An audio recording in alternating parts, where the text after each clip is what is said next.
We see injustice and crisis today. We saw unfairness yesterday. We still see prejudice and fear. But we have fought for change. Year after year. We've always had something to say. Stood up. Spoken out. Raised our voice. Shone a light. Spoken truth to power. Born to fight. Together, we've used our business for good. For fairness. Equality. For kindness. For love. Because we are the dreamers. Believers. The rebels. We are the ones that can make a difference. Standing together. We hear your voice. Standing together. We won't drown you out. We won't tell you. That you cannot be. So tomorrow. Like yesterday. And like today. Be seen. Be heard. And let's make real change. I remember my first international event was back in 2017 where I played for Malaysia in the World Schools Chess Championship. It was my first time playing for Malaysia, going to Europe. It made me very grateful.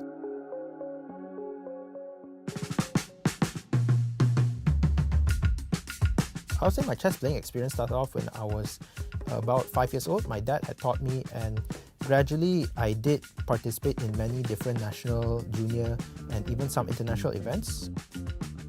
I've also been playing for the Malaysian University team, where our most recent event was in Thailand, where we won overall first place. After completing my diploma in IT at Taylor's College, I immediately furthered my studies here in Taylor's University, and I am now doing a degree majoring in business intelligence, data analytics. Just like chess, data analytics can always have many different variations. In chess also, we try to find the reason our opponent made a certain move or move order, and in this case, I find it very interlinked. So I thought, okay, data analytics seems like the way to go for me. Ever since my time here in Taylor's College, I found the environment to be extremely diverse yet welcoming. The collection of different nationalities and culture here has yet again impressed me. Aside from my responsibility as a student, I'm also currently holding the position of president of the chess club. We have sessions where we are just teaching them generally how to play chess. And even just recently, we hosted a huge event where we had about 182 participants in a huge open tournament.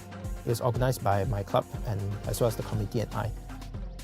I'm also currently a student ambassador for EY, Ernst & Young.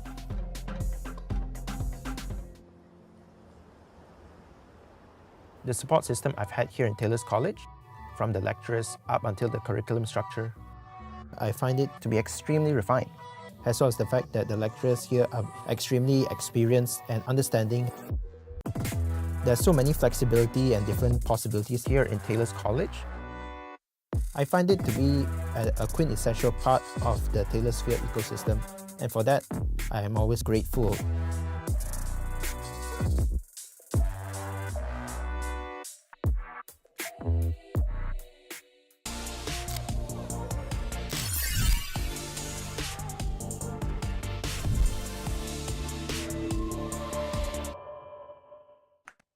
Hello there, I am Shilda Ismail once again, and I'm honored and thrilled for today's event. Stay tuned till end of today's show.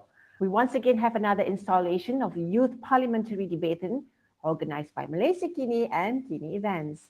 Our motion topic for today is implementation of official youth shadow cabinet in Malaysia.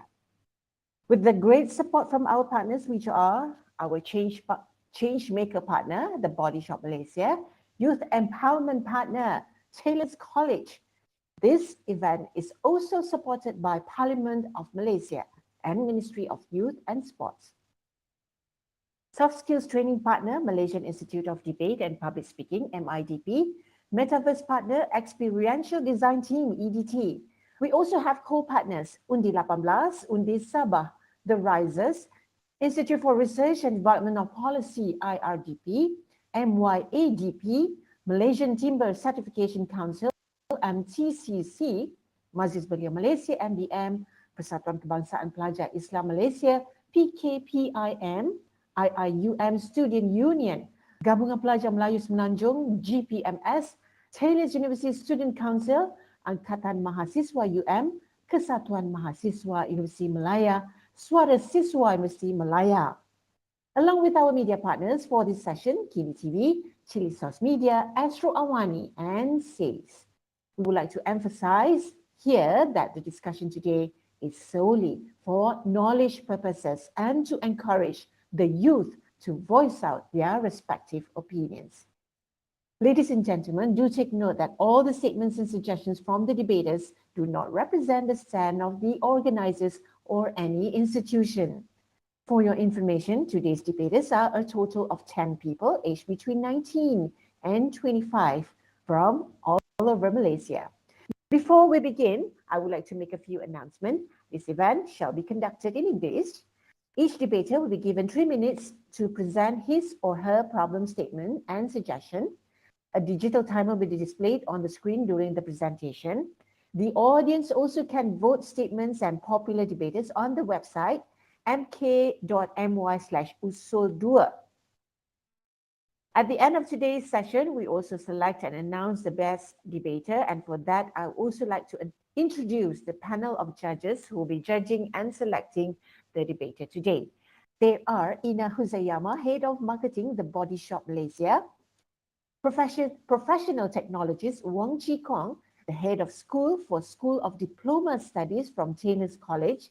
Chia Ting Ting, Chief Commercial Officer from Malaysia Kini Group. And lastly, Diana Rose Roberts, Events Producer from Kini Events. Thank you so much to our panel judges. Without further ado, I would like to invite Adila Raza, Special Reports Editor of Malaysia Kini, to give opening remarks. Adila, the floor is yours. Silakan. Thank you so much for joining us for our second episode of Youth Parliamentary Debathon 2023. I would like to thank our Changemaker partner, our Youth Empowerment partner, Supporting partner, Metaverse partner, Soft Skills Training partner, co-partners, our Honourable Moderator, our youth debaters today, and of course, media partners and viewers that are watching us live. Good afternoon, everyone. The motion topic for today's episode is the implementation of Youth Shadow Cabinet. I'm sure that everyone who's watching is not only eager to hear about this, but also wondering, what is a Youth Shadow Cabinet? Still a largely alien concept in Malaysia. In other countries, a Youth Shadow Cabinet refers to a group of young people who are elected to serve as a symbolic opposition to the government's cabinet. This is often done in countries with a parliamentary system where the cabinet is made up of senior government officials. Just like the official cabinet, Youth Shadow Cabinet members typically hold regular meetings to discuss current issues and develop policy proposals, targeting young people specifically and society as a whole. Would something like this benefit Malaysia, and what change could it bring? Besides not having a Youth Shadow Cabinet, young people in Malaysia also do not have official representation in government and lawmaking, either through a select committee or appointment into the Senate. As such, it is our hope that this discussion today could bring the agenda of youth representation as a mainstream political agenda and encourage more youth participation in national affairs, which ultimately affects their lives. Similarly, we hope this Youth Parliamentary Debathon gives a platform to young people to have a say on whether there is a place for a Youth Shadow Cabinet in Malaysia and how we could include more young perspectives into policy making. I trust that the debaters are ready to take this discussion further, and I wish them all the very best. Let's put on a great show. Thank you very much, and I hope the viewers will stay throughout the debate and have an enjoyable afternoon. Over to you, MC.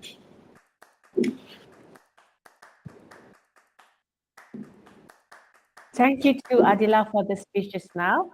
And with that, the Youth Parliamentary Debathon 2023 will commence now.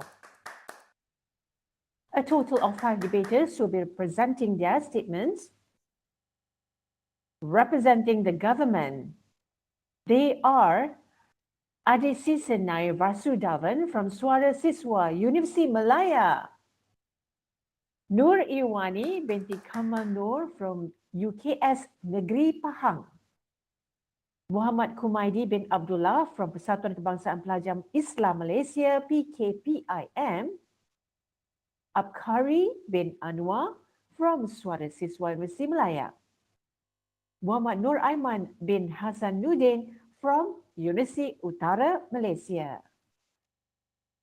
Meanwhile, a total of 5 debaters will be presenting their statements representing the opposition, and they are Abhishek Prasad and Lucky Mahindan from Suara Siswa Universiti Malaya, Adam Shukran bin Muhammad Azhari from Management and Science University, Shamira Nasrin binti Ahmad Nuruddin from Majlis Belia India Malaysia Pulau Pinang, Heng Hong Lai from College Matrikulasi Perlis, An-Nur Ufaira Jannah Abdullah from Healthsite Healthcare Klinik Medivoran Bandar Tasik Mutiara.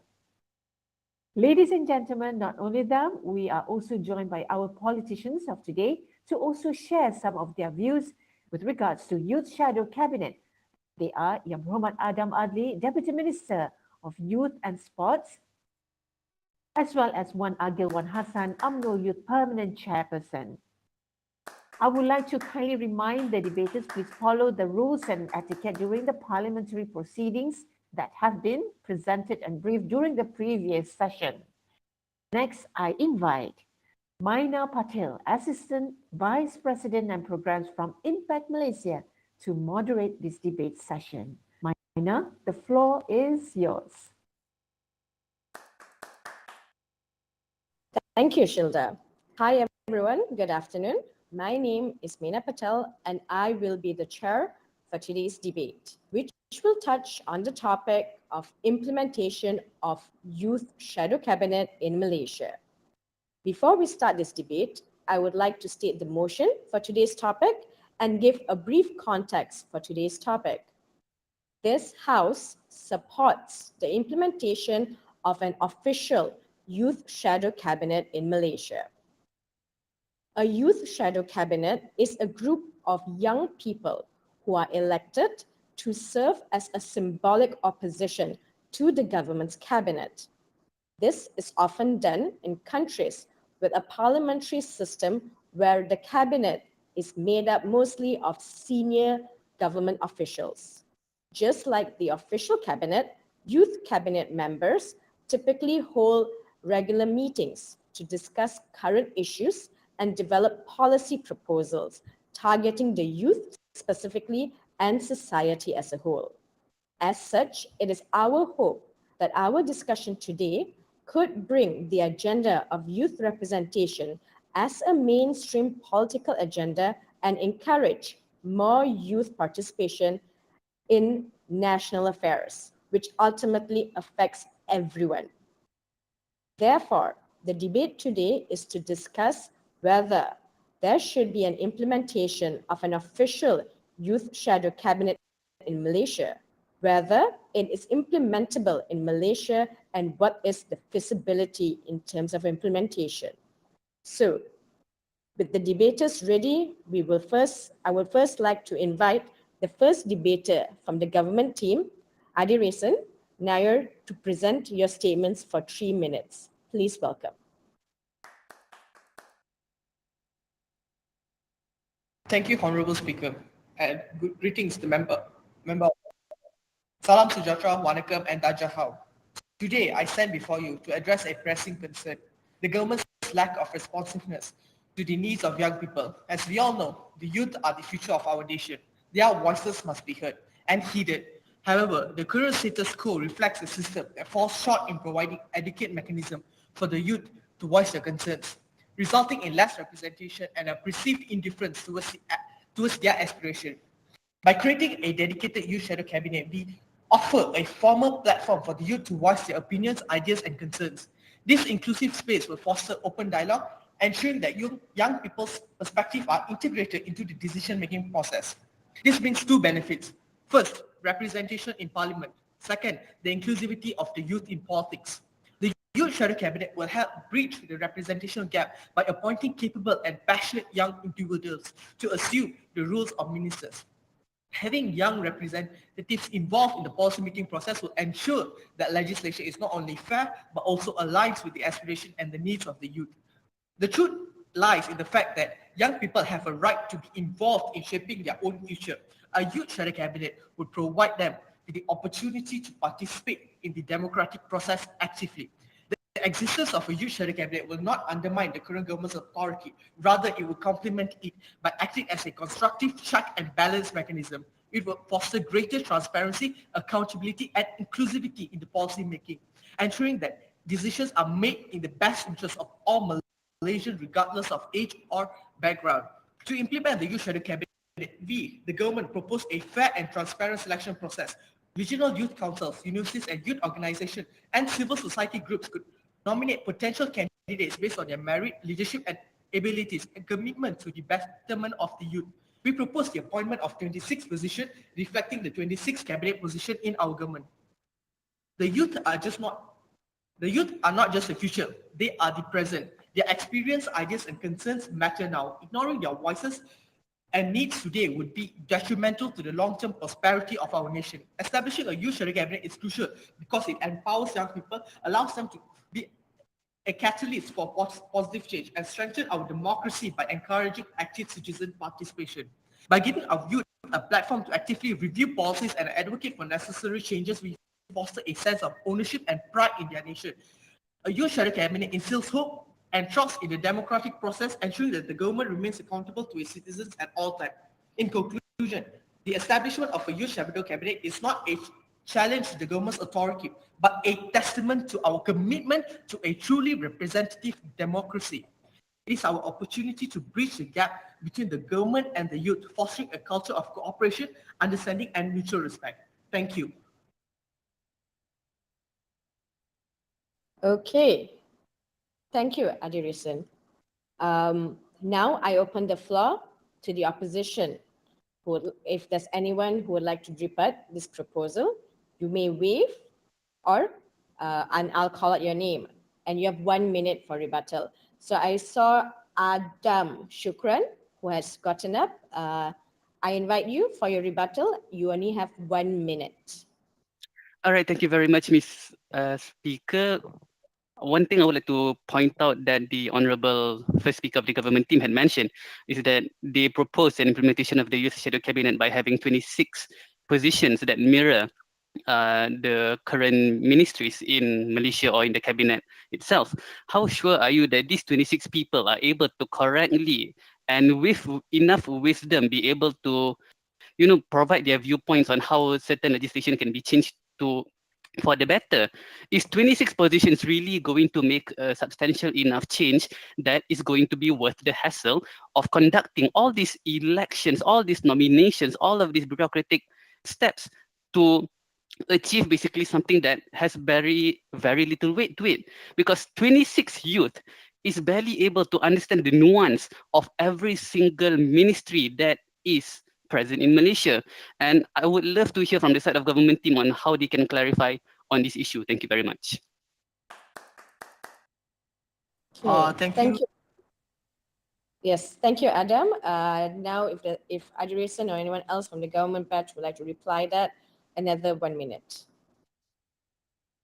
Okay, thank you, Adam Shukran, Mr. Adam Shukran, on that question. Just to clarify, the Youth Shadow Cabinet is not the entire parliament. It's a cabinet that is formed that would work in complement with Dewan Muda Malaysia, the Malaysian Youth Parliament that would be elected every 2 years. So there will be no election process being conducted. Candidates will be selected from the already existing Dewan Muda Malaysia that is under the KBS program. So these 26 candidates will be chosen based on their capabilities in handling those respective 26 cabinet positions. I hope that answers your question, Mr. Adam Shukran. Thank you. Okay, thank you. Is there anyone else from the opposition side who would like to ask any questions? Any rebuttals? Okay, if there isn't, then we'll move on to the first opposition speaker to give their remarks. So can I please invite the first debater from the opposition team, Abhishek Prasad, to present your statement for 3 minutes. Ladies and gentlemen, esteemed colleagues and fellow citizens, today we gather here to discuss a crucial matter that directly impacts the future of our nation, the implementation of a youth shadow cabinet and its potential implications on empowering youth and holding the government accountable. While the intention behind a youth shadow cabinet is noble, I stand before you to assert that it is an incompetent means to achieve our goals of empowering young voices in policy making and ensuring government transparency. Instead, I propose a more effective and comprehensive approach that embraces mentorship programs and collaboration with youth organizations for empowerment and the establishment of a diverse shadow cabinet to guarantee accountability and inclusivity.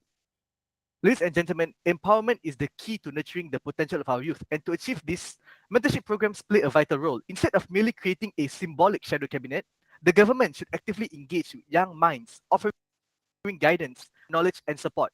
Mentorship programs bridge the gap between experienced leaders and emerging generation, allowing for valuable knowledge transfer and skill development. Such initiatives will enable our youth to make informed decisions, have their voices heard, and participate actively in shaping the policies that will shape their future. Additionally, collaboration with youth organizations is paramount in creating an environment where young individuals feel encouraged and empowered. Youth organizations have their fingers on the pulse of the issues that matter most to the young generation. By partnering with these organizations, the government can tap into a wealth of diverse perspectives, innovative ideas, and fresh insights that might otherwise be overlooked. Together, we can forge a path that leads to a more inclusive and dynamic policy-making process, where the collective wisdom of our nation's youth is given the platform it deserves. Furthermore, transparency is the cornerstone of a strong and accountable government. While a youth shadow cabinet may aim to provide oversight, it might fall short in representing the vast diversity of our society. Instead, let us advocate for the establishment of a diverse shadow cabinet that encompasses individuals from various backgrounds, representing different ethnicities, genders, abilities, social classes, and even age group. This diversity ensures that a multitude of voices is present in scrutinizing the government's decisions, policies, and actions. A diverse shadow cabinet will act as a check on the government, providing constructive criticism and holding the authorities accountable for their choices. It will challenge existing norms, promote open debate, and offer alternative solutions that truly reflect the needs and aspirations of our nation's citizens. Moreover, by fostering an inclusive environment within the shadow cabinet, we will set a precedent for an all-encompassing government that respects and cherishes the perspectives of every citizen. In conclusion, my esteemed audience, we must look beyond superficial measures and focus on creating concrete avenues for youth empowerment and government transparency. The implementation of a youth shadow cabinet might be well-intentioned, but it is not enough. We need mentorship programs and collaborations with youth organizations to empower the young minds that will lead our country into the future.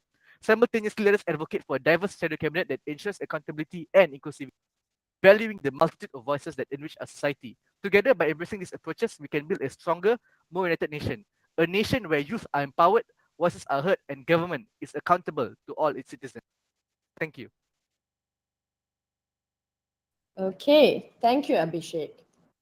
Now I open the floor to the government to rebut this proposal. I see three people. I will first start off with, I think I saw Kumaidi. Yes, Kumaidi first for 1 minute. All right, thank you, Madam Speaker. Madam Speaker, the first opposition failed to explain how does the mentor and mentee program works, because it doesn't explain who will be the mentor and who will be the mentee. Second, let's say if the mentor and mentee would be applicable or will be implemented, would that mean that the mentee, the youth, is only learning from the mentor? The mentor, let's say from the government, will not be listening for the mentee. Again, we are the youth. The government people, the adults, will not listen to the youth from this mentor and public program. That is my question, my rebuttal to the first opposition. Thank you, Madam Speaker. Thank you, Kumaidi. If Abhishek or anyone else from the opposition would like to answer that. Yes, go ahead, Abhishek. First of all, thank you, Madam Speaker, and thank you for Kumaidi for bringing this up. So you've mentioned that the fact that the youth, the mentee, will not have the relevant skills on what to know. And my question is to you also is that by having a youth shadow cabinet as well, without a mentorship program, how can you ensure that the youth themselves in the shadow cabinet will know how to perform their tasks and their responsibilities to the fullest? How will they know how to advocate for the things they want without having a proper, a formal structure to learn from? This is why a youth mentorship program is paramount because through this youth mentorship program, you can teach the youth on the proper channels, the proper methods to advocate for what they believe in.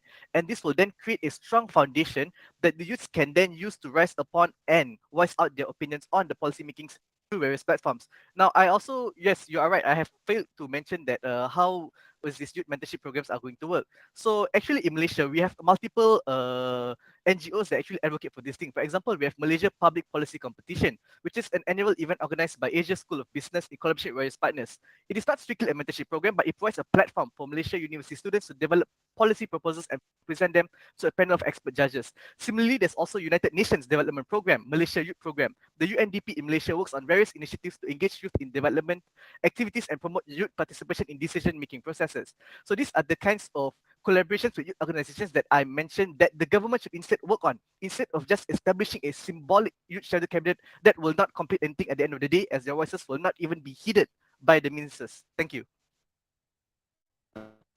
Thank you, Abhishek. Next, I will invite Akiri.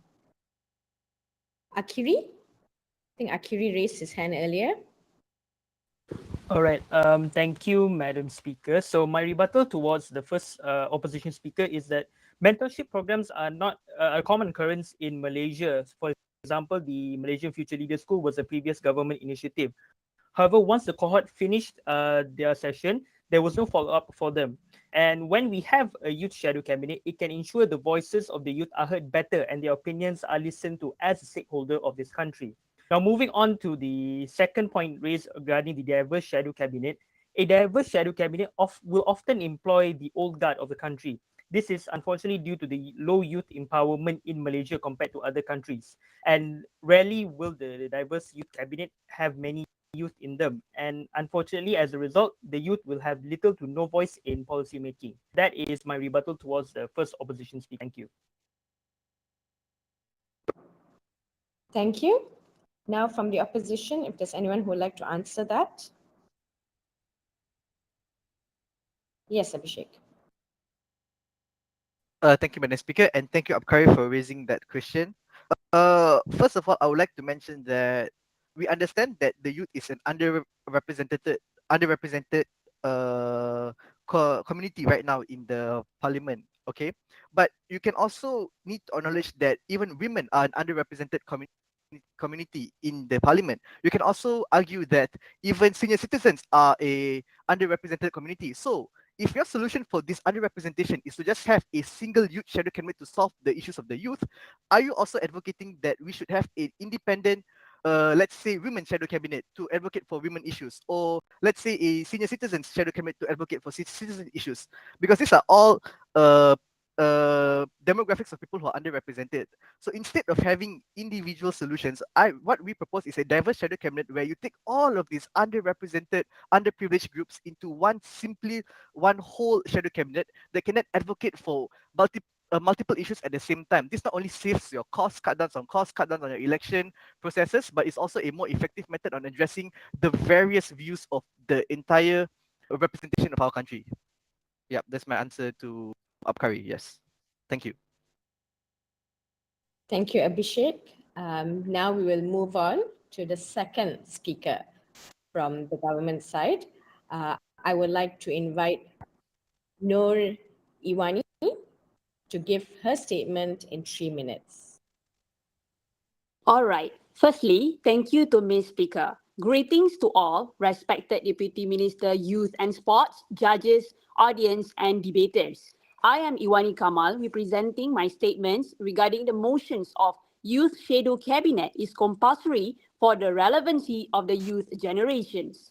With the existence of Youth Shadow Cabinets, it is relevant for the youth generations as the one that create policies for the future, as they are the real current trends experiencer and would be the best solution provider for current issues. This is because nowadays youth are more exposed toward the developments of the nations as a whole. Thus, they tend to give ideas or impactful criticism to make sure that the implementation going smooth. They are willing to use their own languages to give insightful contents towards any issues.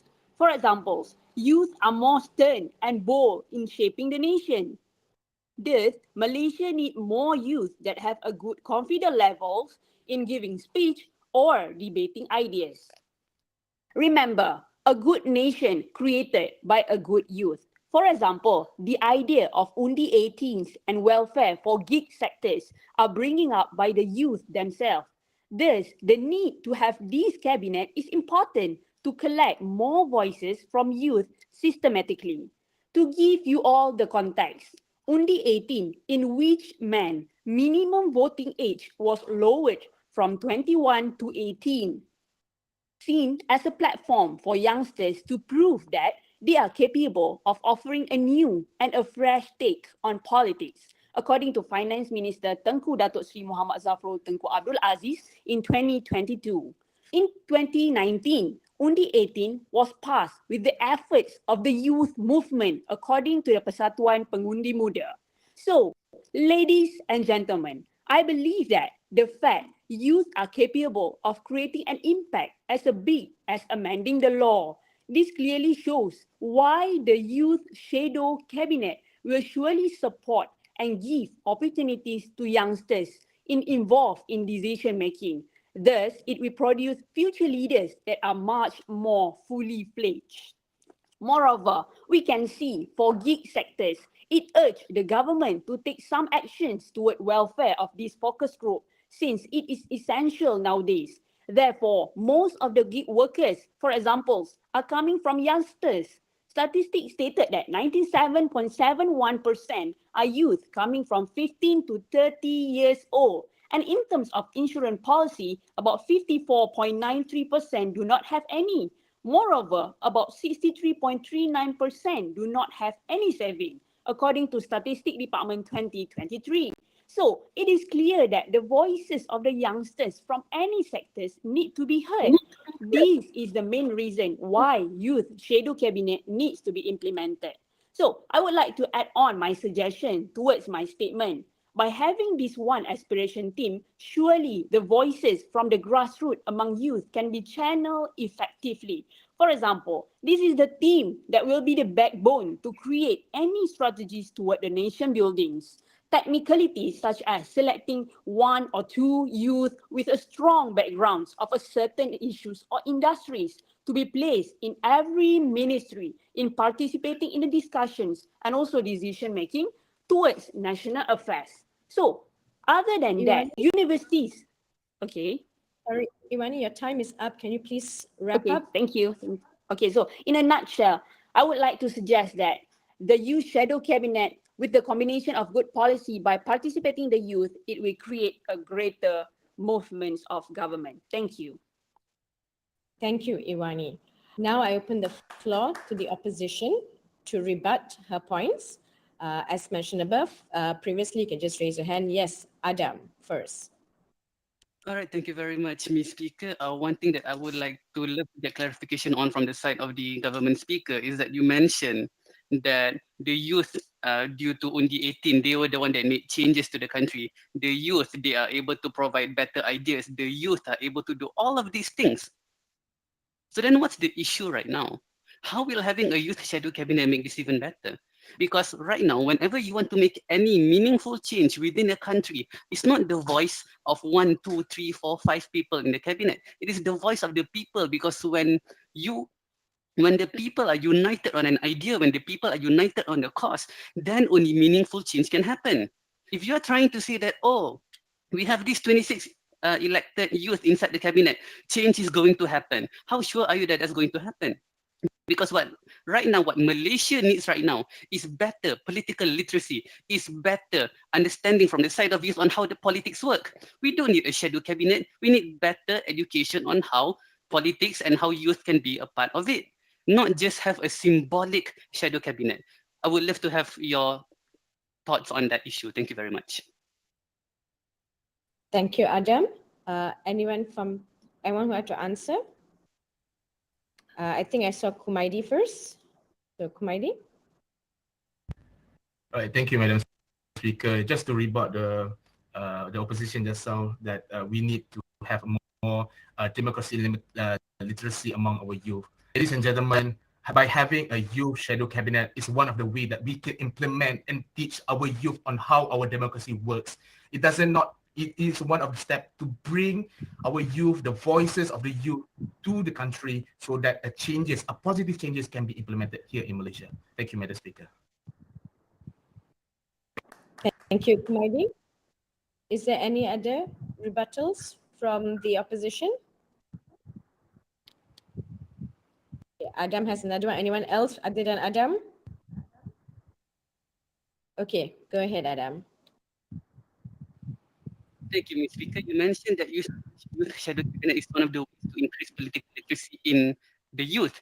But when you want to look at the cost of having a youth shadow cabinet and looking at the cost of other programs that can help to raise awareness, having a youth shadow cabinet is not a cheap endeavor. It is very expensive trying to do all these election processes. And then even then you said that, oh, you can just take it from Dewan Muda Malaysia. You can take it from all of these other different organizations. Well, those need money as well. And you trying to bring in the argument saying that a youth shadow cabinet is one of the steps. Sure, side opposition is not arguing that, oh, it is one of the steps, but the argument right now, the thing that we are trying to find, the agreement that we're trying to make is that, yes, it is a solution, but is it the right solution for Malaysia? Is it the right solution for this point in time with the current level or the current status of the youth in Malaysia? Is that what we need? Is that what the people need? And that's one thing that side government has not really been mentioning. They say that, oh, this is a good thing to do, we can do this, but is this actually what Malaysia needs? Does Malaysia need a symbolic youth shadow cabinet, or do we need better political literacy? Thank you very much. Thank you, Adam. Okay, I see Iwani and Adirisan. So who would like to answer it? I think I'll give it to Iwani to answer this. All right, thank you, Ms. Speakers. So, as I mentioned clearly, this is the youth shadow cabinet that we had selected the youth coming from any backgrounds. That means some youth are coming from academics, from economics, and also coming from women themselves. We would like to collect all of the youth into youth shadow cabinet to make it become systematically. In terms of budget, our government do have a specific budget in terms of youth developments. That is why we are eager to create youth shadow cabinet. Youth shadow cabinets needs to include various background of youth. So I did not mention that we need to take the youth coming from, for example, gig economy only, for example, from the voice out for Undi 18 only. We collect all of the youth that have different or diverse backgrounds to make sure that they can collaborate well in this youth shadow cabinet. So I am here to say about it again. This is a youth shadow cabinet for all of the youth that are capable to send their voice out towards us, the government. And we will support fully this youth shadow cabinet. Thank you.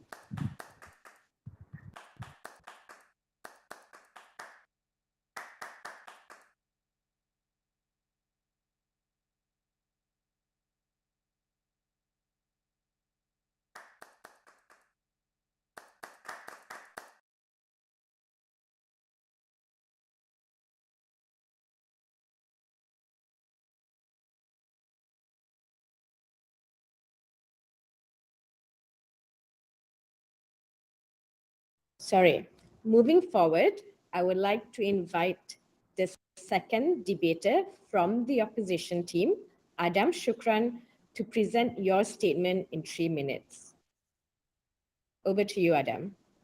Thank you very much, Ms. Speaker. Assalamualaikum. My name is Adam Shukran Muhammad Zahari. And honorable members of the floor, the motion before the House today is this House supports the formation of an official youth shadow cabinet in Malaysia. And as part of the opposition team, we firmly reject this motion. My main argument against today's motion is that employing a shadow cabinet of youth has no guarantee of efficacy and takes away resources that could otherwise be used in other more productive manners. I will be doing a couple of things here today. Firstly, I'll explain how the different implementations of a youth shadow cabinet is not feasible. And secondly, I'll reiterate on why having a youth shadow cabinet is only a band-aid on a deeper problem. Okay, now let's try and tackle the mechanisms or the implementation ideas that side government has proposed. They propose that, okay, we want to do an election process. We want to have all of these like youth groups nominate their people, nominate this, nominate that, and then have an election process. Well, what they fail to realize is that this is no simple election for like, let's say, a university body or for like a school body. This is an actual youth shadow cabinet that you're proposing to elect. So the election process must be very, very thorough. You need to have a good venue, a safe venue. You need to rent all these polling stations, all these different stuff that you would need. An election to be held for youth is simply a waste of money. And we side opposition are saying that trying to do a youth shadow cabinet, especially one that has an election process, is simply not going to be cost efficient. And especially when we have maybe budgeting issues or maybe financial issues, especially in the landscape that we have right now, money is very important. And to use that money for a youth shadow cabinet when there are other pressing matters is simply a waste of money. And side opposition is saying that there are other alternatives that are better and more cost efficient. And okay, and that's another thing is if you want to employ this youth shadow cabinet, you need to pay them. You need to pay a salary. You say you want 26 leaders or 26 youth to represent each ministry. Even though side opposition, we don't agree with the number of 26. We feel that that's very little. You still, let's say you're employing 26 youth for that particular youth shadow cabinet. You need to pay their salary. You need to make sure that they have a team that supports them, because you can't expect a single youth to properly understand the nuance that happens in a particular ministry. Do you really think a fresh graduate or someone in their like 20, 25, 30s would have an understanding or have a deep understanding of the financial status of Malaysia? Is that something that you can give us guarantee? We side opposition believe that this is simply an unreasonable thing to expect. And moving on to the second agenda, which is to reiterate on why having a youth shadow cabinet is not the right step forward. We do believe it is a good step, but it is not the right step. And that is very important, because if you want to implement a youth shadow cabinet, it is like trying to set up a carriage before you set up the horse. You are forcing something that is not ready to be implemented. And to reiterate what the opposition leader has said, is that we want to have better interaction with the different organizations in Malaysia, the different NGOs, the different youth bodies. We want to have this first. We need to get this settled first before we have a youth shadow cabinet. And that's why if you did have a youth shadow cabinet, you are taking money from all of these other different initiatives. And we side opposition believe that that is not the right step forward. We need better political literacy. We need better interaction with the government and other different bodies. And with that, I would like to wrap up my point. Thank you very much. Thank you, Adam. Next, I open the space, the floor for government to rebut the statements made by Adam. I will invite Adi Resan first. Okay, thank you, Madam Speaker. Also, just a correction on the Madam Speaker side is Adi Session. So, I strongly disagree with what Mr. Adam Shukran said. He mentioned about being a waste of money. Okay, bear in mind there's already an existing structure called Parlimen Belia Malaysia. I would like to apologize on the earlier where I mentioned Dewan Muda Malaysia. I meant the Parlimen Belia Malaysia under the KBS program, where there is an entire election infrastructure that is already ready, and it's in the budget as we speak under the Youth Development Program. So I don't understand why is the opposition keeps bringing up that we need money and we need money. And you had to. I didn't know that youth only consisted of people under 30 years old, and I didn't know that youth are considered unqualified. And your age determines how wise you are. That is very discriminative on the behalf of the opposition. And also, there are very capable and skilled leaders that are way below the current median of the current ministers, the median age of the current ministers, which is 55 years old. Due that is lack of representation. And moving on, there was no mention of paying salaries for the members, for the 26 elected representatives. They will act as a shadow government. not as an official cabinet ministry where we have to pay them salaries. They are elected as leaders, not elected as individuals that require a salary. And did you know that in Parliament Belia Malaysia, none of the elected representatives under Parliament Belia Malaysia are being paid. So I again strongly believe that Mr. Adam Shukran is very misguided with the concept of money. And he mentions that we did more than 26, but he complains more than 26, but he complains when we appoint more individuals. He said that money is an increasing.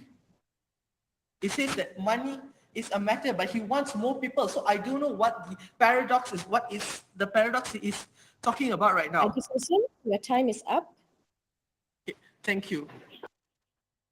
Okay, I would now invite Adam to answer the rebuttals made. Thank you very much, Ms. Speaker. You mentioned that I'm saying something paradoxical. No, I am not. I am just pointing out the flaws in you wanting to implement a shadow cabinet with a youth shadow cabinet with only 26 people. Do you really think that 26 people are enough? Is that really something that you honestly, deep down, you believe 26 youth, one person representing one ministry is enough? Is that really something that you believe in? And secondly, you mentioned that you have all of these. You mentioned that they are not being paid a salary, they're not being formally employed. Then you're saying that they're doing this as volunteering work. If you want to put the fate of the country, if you want to put the fate of like different legislations in Malaysia into the hands of volunteers who are not being paid, do you not see that there is an issue where this can cause some conflict to happen? Because if you were to elect these people as shadow cabinet members, pay them salary, make sure they're being properly compensated for their time, compensated for their effort. Just saying that, oh, don't give them a salary, don't worry, we can save money. That's absolutely crazy coming from the side of the government team to be saying that. And the side opposition is trying to say that time and time again, if you really wanted youth participation in the government, why not have it straight away in the government? Why not start creating new younger leaders rather than having a youth shadow cabinet where their position is symbolic, where their check and balances is just symbolic on them trying to argue. So why not we as a collective start training even younger leaders so that we can have younger people in the cabinet? And that's what we want. We want the youth to be more participating. And if you did say that, oh, a youth shadow cabinet can make youth participate even more, how many? Compared to the many other youth inside of Malaysia, which represents 50% of the demographic in Malaysia. So what side opposition is trying to say is that it's not that we need a youth shadow cabinet, we need better political literacy, and we need other initiatives that can also improve political literacy in a more cost-efficient manner. And with that, I would like to rest my rebuttal. Thank you very much. Thank you, Adam Shukran. For the second rebuttal from the government side, I would like to invite Apkari. All right, thank you, Ms. Speaker. Now, I would like to rebut the points made by Mr. Adam Shukran. Firstly, if, let's say, the youth shadow cabinet is paid, wouldn't the money come from the government? And wouldn't there exist a conflict of interest? For example, if the youth shadow cabinet does anything which goes against the government can simply say, we will pull the allocation and or else you must listen to us. Wouldn't that be a conflict of interest? Secondly, the main role of the youth shadow cabinet is to do checks and balances. As mentioned by my learned friend Adi Sesson, we already have Parliament Belia and we can empower them as a means of check and balance rather than having to do a separate election for this. And finally, I would like to question you on whether, let's say, the current opposition's shadow cabinet, you say that this youth shadow cabinet should be paid. So are you saying that the current opposition shadow cabinet, they should be paid a cabinet minister's pay? Are you saying that? Thank you. That's all for me. Okay. Thank you, Apkari. Is there anyone from the opposition who would like to answer the rebuttals made?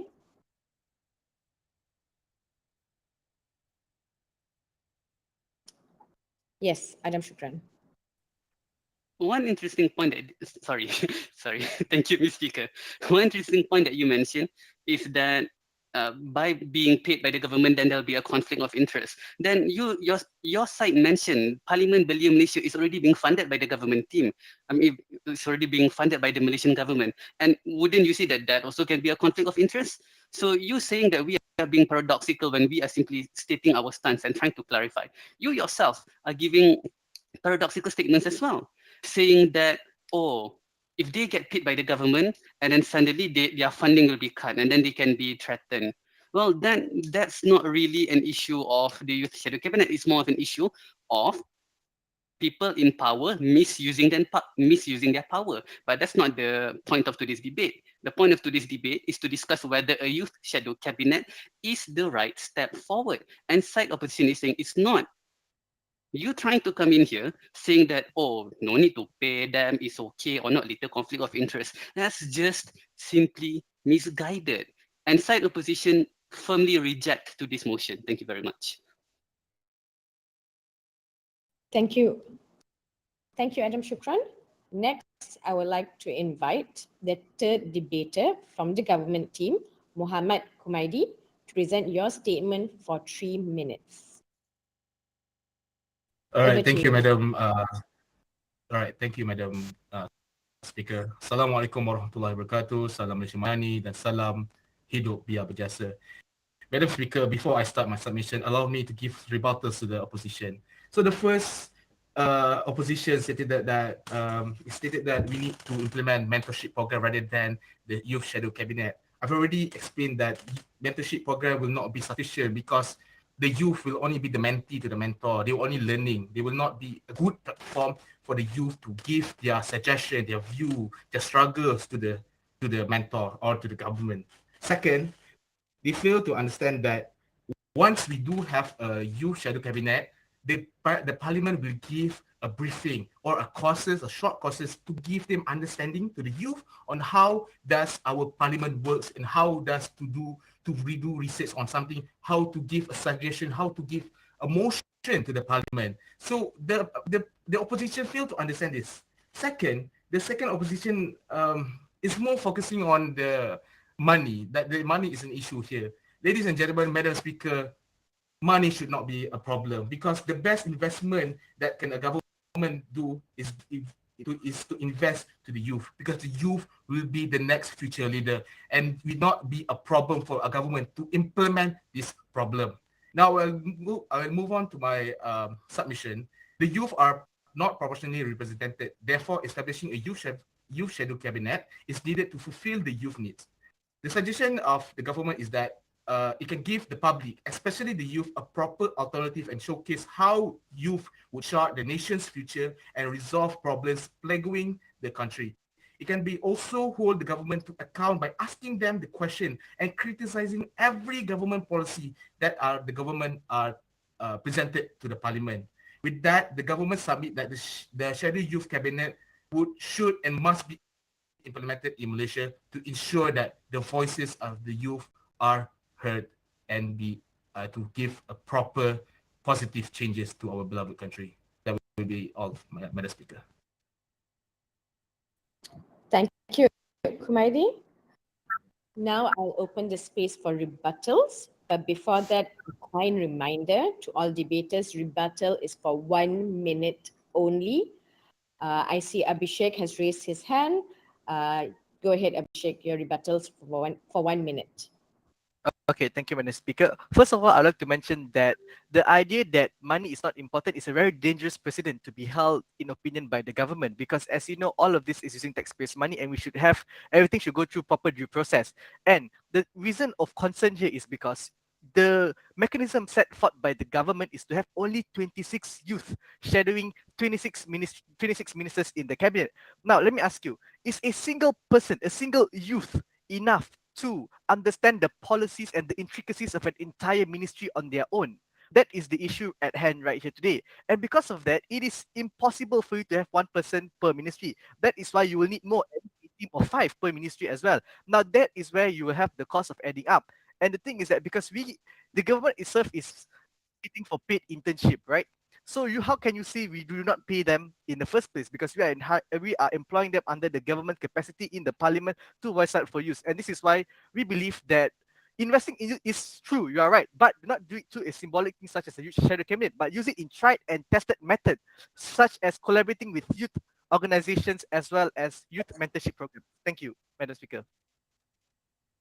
Thank you, Abhishek. Adi Sesan has already gotten up. I'll invite Adi Sesan to answer then. Okay, thank you, Mr. Abhishek, for that question. Sorry, thank you, Madam Speaker. So, just now, Abhishek mentioned about, Abhishek alone, but the entire opposition keeps bringing up money as a concern. We are not saying that money is not important. Money is an issue, money is a concern, but we are adding the youth shadow cabinet on top of the already existing infrastructure, the Parliament Belia Malaysia. And just now, our the second speaker of the opposition also mentioned that there will be conflict of interest because Parliament Belia is funded by Malaysia. The MPs in the member of parliaments in the current government of Malaysia are being paid as salary. So are you saying that those MP has conflict of interest as well? Those elected MPs in the government of Malaysia have conflicts of interest as well. So I feel that the opposition are thoroughly misguided with the fact that yes, they are getting paid allowances as a member of parliament in the Parliament Belia Malaysia. The youth shadow cabinet is implemented on top of the already existing infrastructure of the Parliament Belia Malaysia. I wish the opposition could see what the government is trying to do because the opposition is confused on the implementation of the youth shadow cabinet. Thank you. Okay, thank you, Adi Sesan. Moving on to the second rebuttal from the opposition.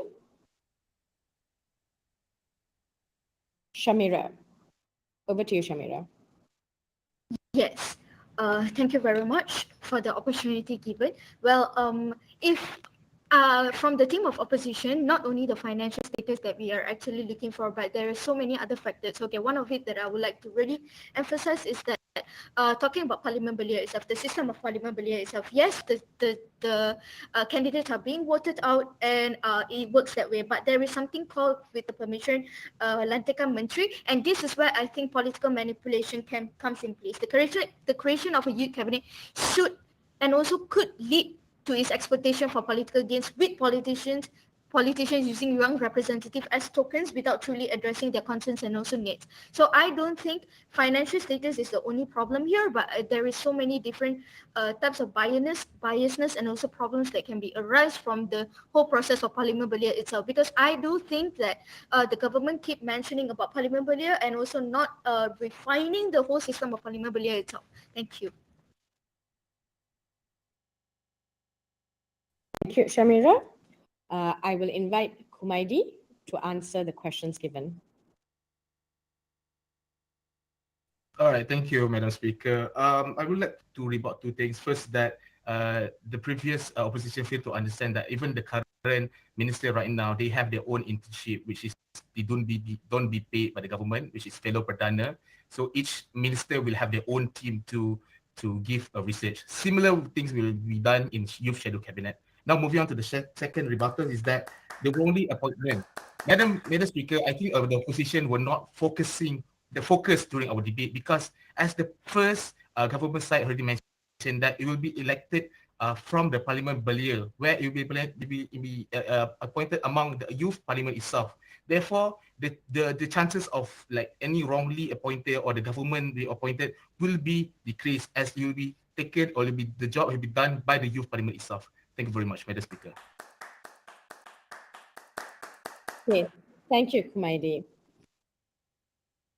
Now, lastly, I would like to invite the third debater from the opposition team, Shamira Nasrin, to deliver your statement in 3 minutes. Please welcome.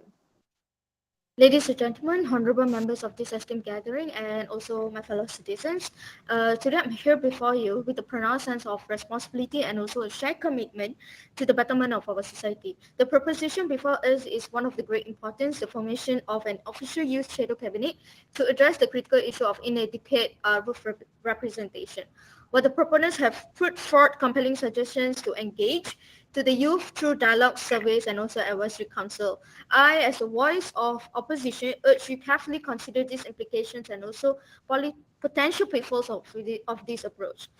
Let me begin by affirming that the youth are very heartbeat of our nation's youth. Their energy, creativity, and also the passion hold the key to driving progress and also to shape the world that lies ahead. Therefore, it is paramount that we address the evolving needs and also their aspiration, but we must do so with foresight. The idea of establishing a youth cabinet, a youth shadow cabinet to amplify youth representation certainly carries with it a sense of promise. It symbolizes the willingness to acknowledge and embrace the invaluable contribution among the young citizens. However, we must also consider the practical realities that comes with such proposition. So in our pursuit of inclusivity, we must guard against the inadvertent creating divisions within our governance. The formation of separate cabinet for youth representation may risk the segregating their voices and also unintentionally weaken the collective unity that is fundamental to effective governments. Our goal should be forge bonds across generations to foster a sense of unity that transcends age and to create a society where all voices that will be heard and also valued, irrespective of age and also background. Furthermore, while the dialogue, surveys, and advisory councils are valuable mechanisms for understanding the needs of youth, we must also not lose sight the necessity of comprehensive expertise and also experience in crafting sound policies. Policymaking is a complex process that requires a delicate balance of perspective from diverse sources. It is also through the fusion of knowledge, experience, and innovative ideas that we can truly address the multifaceted challenges. Point number 3, as we deliberate on this proposition, let us remember that our youth representation should not be limited to a singular approach. Instead, it is very fabric to our existing governmental structures. By encouraging young participation in decision-making bodies, parliamentary debates, and community forums, we pave way for more dynamic and inclusive society where the young and the experienced alike come together for a shared vision of progress. In a nutshell, I do think while the call of official youth shadow cabinet is actually rooted in good intention, we must also tread with caution. Our collection mission is to foster a nation that is united, diverse, and also forward-looking.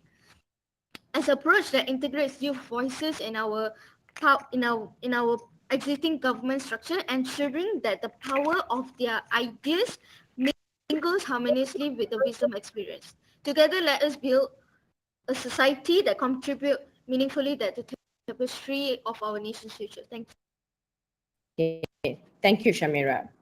Now, I would like to invite the government team for rebuttal. Once again, reminder, it's only for 1 minute.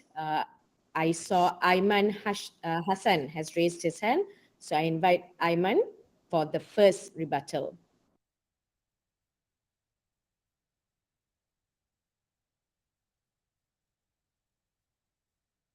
Ayman Hassan?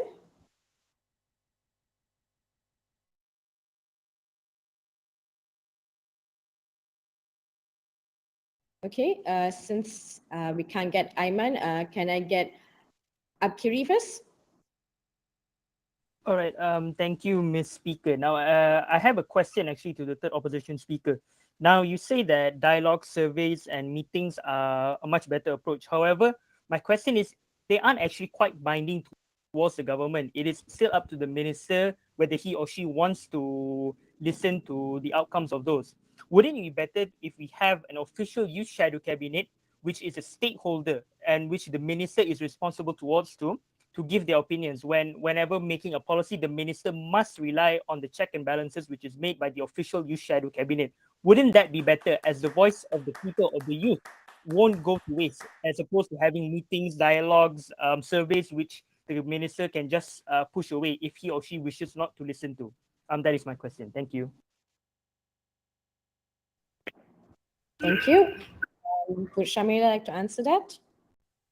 Yes, I would like to answer that. This is why we think actually the opposition think it is not the right idea because of the political manipulation point that we put up. The creation of a youth shadow cabinet could actually lead to its exploitation for political gains, with politicians using the young representative as token without addressing their concerns and actually needs. So I do not think the actual concerns and needs of these youth will actually reach the minister without a proper survey and also forums. Thank you. Thank you, Shamira.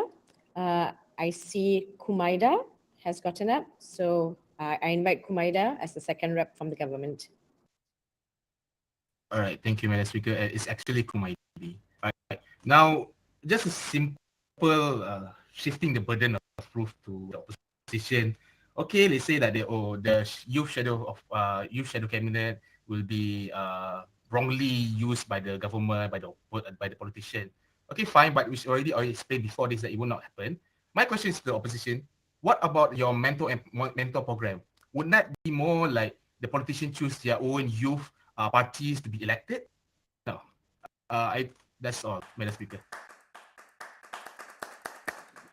Thank you, Kumaidi. Apologies for the mispronunciation of name. I would now like to invite Shamira. If not Shamira, I see Abhishek has gotten up to answer the question. Okay, over to Abhishek. Thank you, Kumaidi, for the question. Okay, so now this leads me to where you misunderstand the mechanism of working with the mentor-mentee program. So mentor-mentee program doesn't necessarily mean it is conducted by the ministers. It just means that the government endorses a certain initiative to create a space where youth can actually learn the proper intricacies and the proper steps. Now, this also leads me to another point where we have, which is the political unpreparedness. So as you can see that when this, hold on, okay. So as you can see where creating a youth shadow cabinet might expose young individuals to the pressures and responsibilities of high-level decision-making without sufficient preparation and experience. This could potentially result in suboptimal decisions that will affect the nation's welfare. Now, in order to do this, what side opposition proposes is for us to first have a mentor-mentee program to first increase the levels of understanding among our youth. And now only that we are able to guarantee that they have a adequate understanding and an adequate knowledge about the processes and the intricacies of policy making, that they can then further use their voice to voice out on issues that they feel truly matter to them. Not just appointing them directly to youth shadow cabinet, having an induction, a 1 week 2 weeks induction in the parliament, and then having them just basically be a puppet by the... Thank you. Okay, thank you, Abhishek, and thank you, the opposition team. Now, next, I would like to invite our politicians for today, starting with YB Adam Adli to present his statement. Please welcome YB Adam Adli. Assalamualaikum and a very good evening, ladies and gentlemen. Thank you for engaging in this thought-provoking virtual debate on the topic of implementing a youth shadow cabinet at the ministry level in Malaysia. I have been truly inspired by the passion and enthusiasm displayed by our young participants who have shared their valuable insights and aspirations for a brighter future. As we move forward in our discussions, I would like to address the notion of implementing a youth shadow cabinet and acknowledge the shared sentiment of support among many of us.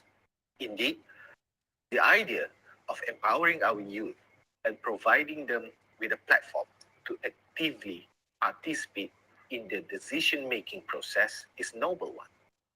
However, it is crucial to recognize that such an endeavor may entail a lengthy and comprehensive process. As policymakers, we must navigate various challenges, intricacies, and considerations within our democratic framework.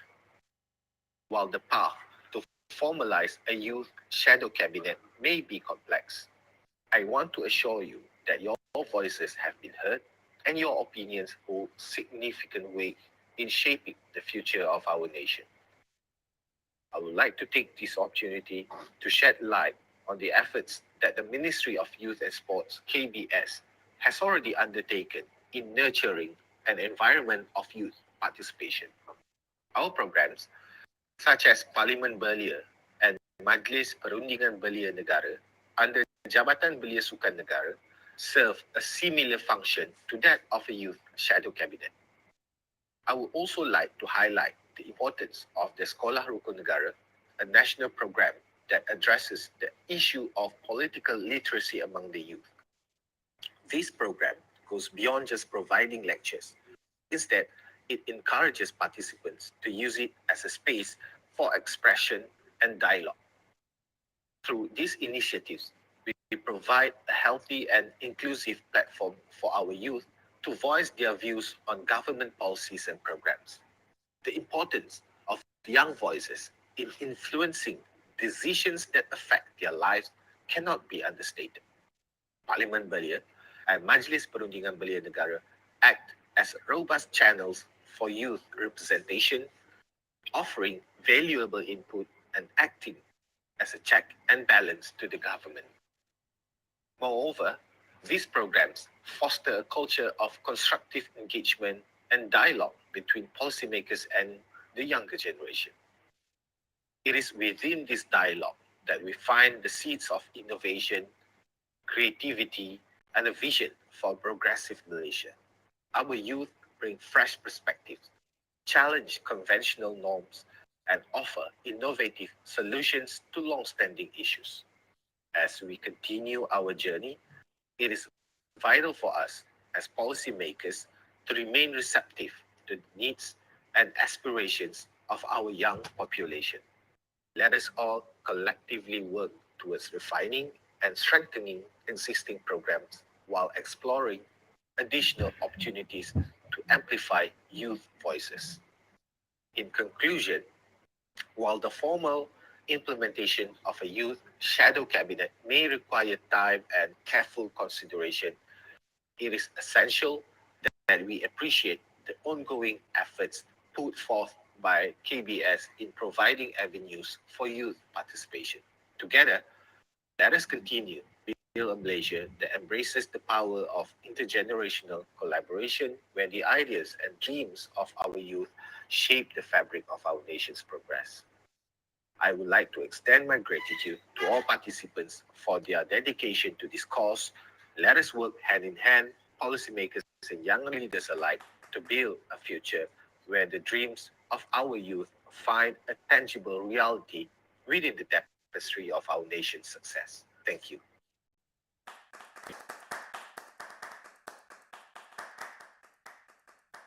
Thank you, YB Adamadli.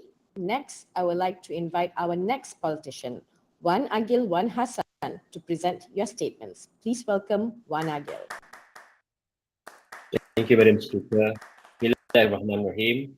Assalamualaikum and good afternoon, YB Adamadli, dear friends and attendees. Today, I'm not just speaking to you, but I'm also a fan of the hard work, passion, and new ideas shown during this youth virtual parliament debate. In this digital age, our organizers have combined their energy and creativity to make a place for young people like all of you to think about the idea of an official youth group in the government. I'd like to praise the excellent speeches given by both sides on this topic. I can sense the clarity of thoughts and also passion. Their deep understanding, clear thoughts, and ability to explain complex ideas were impressive. This shows that our young people are not just knowledgeable, but also skilled in discussing difficult topics like today. The youth virtual parliament debate was more than just a meeting, in my view. It showed that even when we can't be together in person, young people's passion for discussion is strong.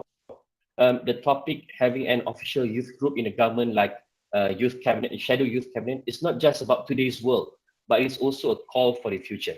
It highlights the need to include young people's voice in our democracy, making sure their thoughts, beliefs, and solutions are heard by those in power, especially the government.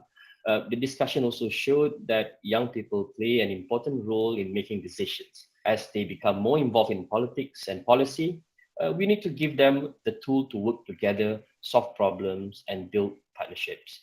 The Youth and Sports Ministry, I believe, is ready to lead this effort as per YB Adamadli's statement, making sure our future leaders are an active agent of change. To those who organize this event, Malaysia Kini and rest of the sponsors and supporters, your success is not just in making this event happen, but it is an inspiring event for so many young people. you've given them not just a stage, but a strong message to be active in shaping Malaysian future. So in closing, let's remember this moment as a shining example of the potential of our young people. Let's always work to support them, include them, and recognize their important role in our conversation, especially in policy making and policy decision for the country. Thank you to everyone who made this event possible, and I wish all the best to everyone here. Thank you very much.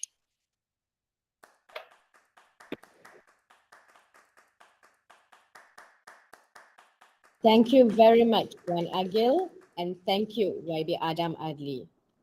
And most of all, thank you all our debaters today.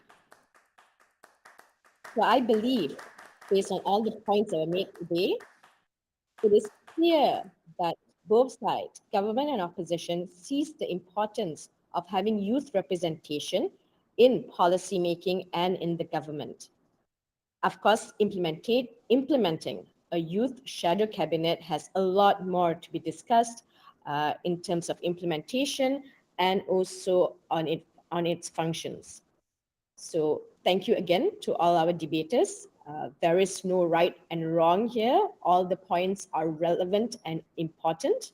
And I thank you again for bringing up this important issue and always ensuring that when we speak about youth, it's not just youth that we often see in this kind of platforms, but also youth in rural areas whose voices are often left out, and also youth from Borneo and also Orang Asli, which are also often left out.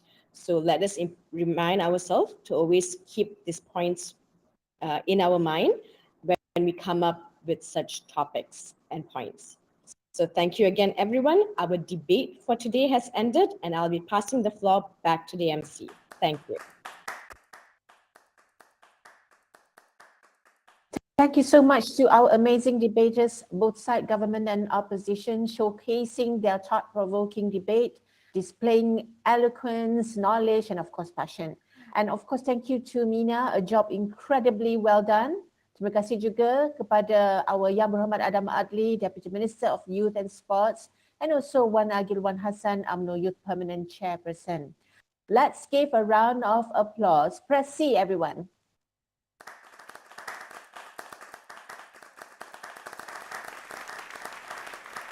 Moving on, the moment we all have been anticipating. Who's the best debater for this session? With that, I would like to invite Iman Rizwan, event producer for Youth Parliamentary Debaton, to announce the winner. Iman?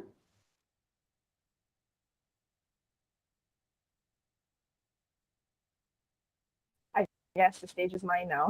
Okay.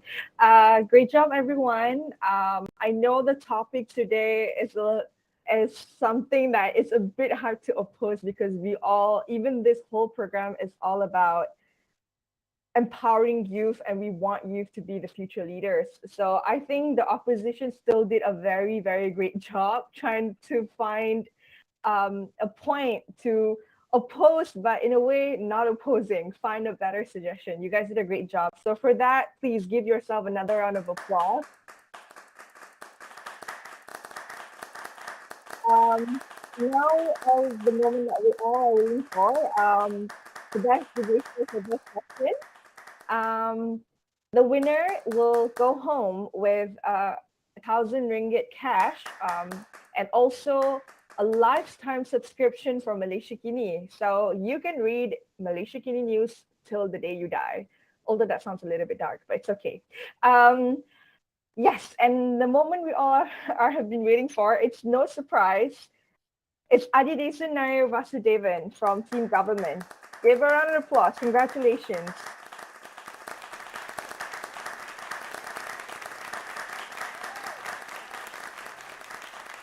All right.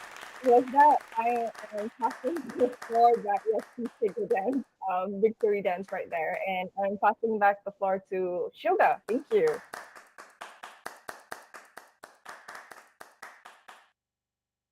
Congratulations to the best debater. Remember, in the world of debater, winning isn't the only measure. The ability to express your thoughts is a winning skill. All right, now we actually have another award that is brought to you by the Body Shop Malaysia. As a brand that pioneers change and is known for their tagline, Change Making Beauty, the Body Shop Malaysia will be partnering with Malaysia Kini and Kini Events to present the Changemaker Awards to selected youth that have proven to have demonstrated a significant commitment and impact in their efforts to drive positive change. Hence, the criteria for this award will be up on our Youth Parliamentary Debating website in the nearest time, and all debaters today will be receiving an email from us for the award criteria. The winner will be announced at the end of the year. We are looking forward to receiving your entries. For that, thank you to all the viewers for staying with us throughout the event, and on behalf of the organizer, I'm sure that Ismail would like to once again graciously thank you, the Body Shop Malaysia, for our Changemaker partner, Youth Empowering Partner, Taylor's College, supporting partner, Parliament of Malaysia and Ministry of Youth and Sport, Skill Training Partner, Malaysian Institute of Debate and Public Speaking, MIDP, Travel Partner, Experience for Design EDP.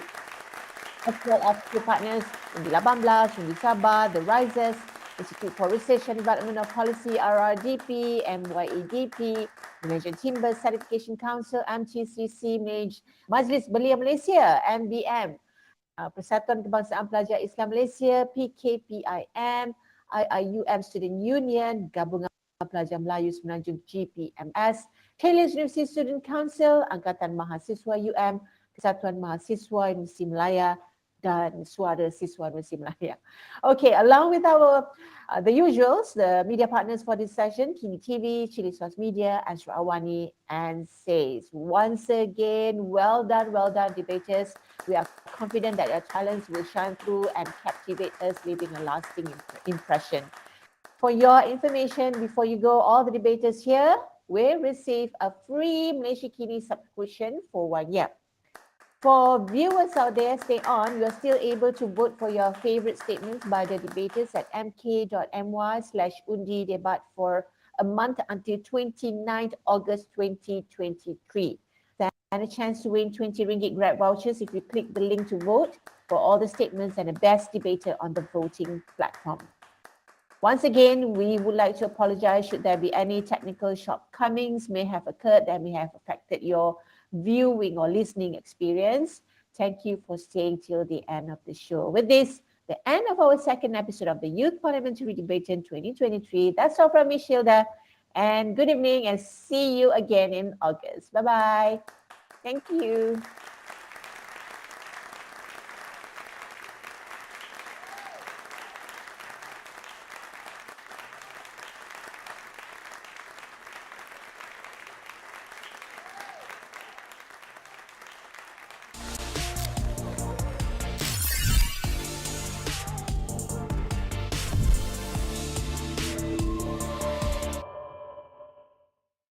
We see injustice and crisis today. We saw unfairness yesterday. We still see prejudice and fear. But we have fought for change. Year after year. We've always had something to say. Stood up. Spoken out. Raised our voice.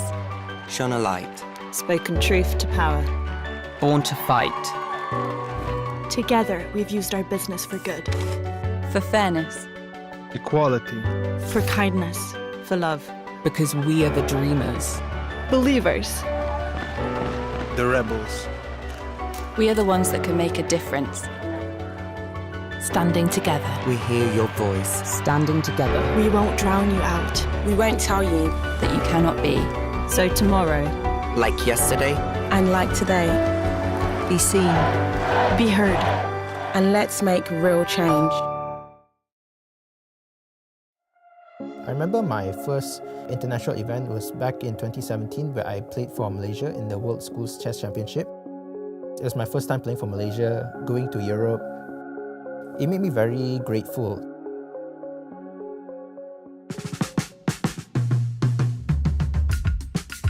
I would say my chess playing experience started off when I was about 5 years old. My dad had taught me, and gradually I did participate in many different national, junior, and even some international events. I've also been playing for the Malaysian University team, where our most recent event was in Thailand, where we won overall first place. After completing my diploma in IT at Taylor's College, I immediately furthered my studies here in Taylor's University, and I am now doing a degree majoring in Business Intelligence, Data Analytics. Just like chess, data analytics can always have many different variations. In chess also, we try to find the reason our opponent made a certain move or move order, and in this case, I find it very interlinked. So I thought, okay, data analytics seems like the way to go for me. Ever since my time here in Taylor's College, I found the environment to be extremely diverse yet welcoming. The collection of different nationalities and culture here has yet again impressed me. Aside from my responsibility as a student, I'm also currently holding the position of president of the chess club. We have sessions where we are just teaching them generally how to play chess. And even just recently, we hosted a huge event where we had about 182 participants in a huge open tournament. It was organized by my club and as well as the committee and I. I'm also currently a student ambassador for EY, Ernst & Young.